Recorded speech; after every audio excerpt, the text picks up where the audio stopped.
The first anti-gravitational drone using magneto-hydrodynamic propulsion, or MHD, made its debut test flight in the desert around Edwards Air Force Base, where a number of prototypes came into being.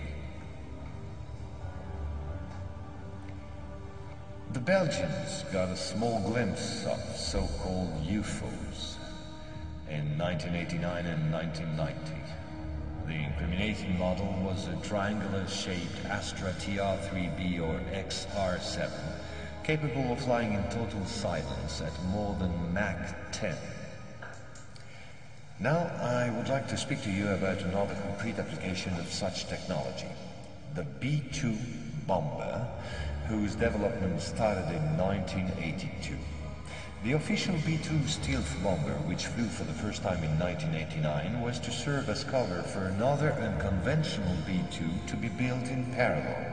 This top-secret model used, among other things, a plasma creation system, exploiting the airflow like an MHD generator. This system produces ionization of the air around the B-2, thereby suppressing air resistance while ensuring total invisibility for any type of radar. This nuclear bomber has flown for 15 years now at more than Mach 10. It can fly around the Earth in just a few hours without being seen. Naturally, such military research was to give rise to many commercial spin-offs. Over the last 10 years, we've seen the appearance of dozens of non-lethal armaments like E-bombs or electromagnetic bombs, as well as, of course, microwave weapons and powerful lasers. The US Department of Defense, through the multinational Raytheon, decided to invest a gigantic amount of money in an experimental program called HAARP, or High Frequency Activate Auroral Research Program. And it was quite a program. Officially, the base in Alaska studies the ionosphere. In truth, the real possibilities of the installation are enormous. Climate manipulations,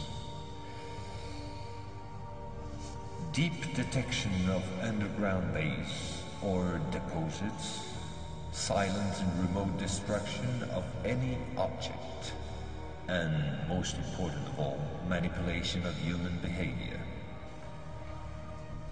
If this account seems somewhat long despite my efforts to simplify, it was absolutely necessary to get to the subject I mentioned previously. Our research group is convinced that UFOs constructed by the Americans or Russians will be used to support an hoax attack on the Earth of extraterrestrial origin.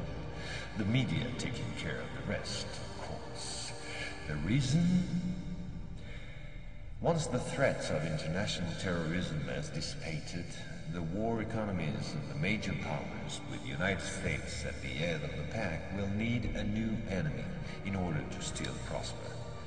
War on Earth will be replaced by space war against an enemy from beyond. So then, gentlemen, I thank you.